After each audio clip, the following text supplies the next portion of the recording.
അധ്യായം 16.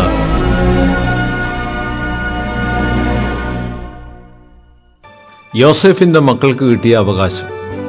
എരീഹോവിന്റെ സമീപത്ത് യോർദാൻ തുടങ്ങി കിഴക്ക് എരീഹോ വെള്ളത്തിങ്കൽ മരുഭൂമിയിൽ തന്നെ തുടങ്ങി എരീഹോവിൽ നിന്ന് മലനാട് വഴിയായി ബേതേലിലേക്ക് കയറി. ബേതേലിൽ നിന്ന് ലൂസിന് ചെന്ന് അർക്കലിയരുടെ അതിരായ അദാരോത്തിന് കടന്നു.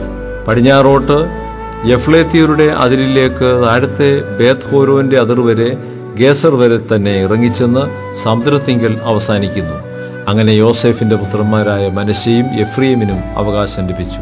എഫ്രൈമിന്റെ മക്കൾക്ക് കുടുംബമായി കിട്ടിയ ദേശം എന്തെന്നാൽ കിഴക്ക് അവരുടെ അവകാശത്തിന്റെ അതിർ മേലത്തെ ബേത് ഹോരോൻ വരെ അദേരോത്ത് അദാർ ആയിരുന്നു. ആ അതിർ മിക്മെദാത്തിന്റെ വടക്കുകൂടി പടിഞ്ഞാറോട്ട് ചെന്ന് താനത്ത് ശീലോ വരെ കിഴക്കോട്ട് തിരിഞ്ഞ് അതിനരികത്ത് കൂടി യാനോഹയുടെ കിഴക്ക് കടന്ന് യാനോഹയിൽ നിന്ന് അദേരോത്തിനും നാരാത്തിനും ഇറങ്ങി എരീഹോവിലെത്തി യോർദാങ്കൽ അവസാനിക്കുന്നു. തപ്പൂഹയിൽ നിന്ന് ആ അതിർ പടിഞ്ഞാറോട്ട് കാനാത്തോട് വരെ ചെന്ന് സമുദ്രത്തിങ്കിൽ അവസാനിക്കുന്നു.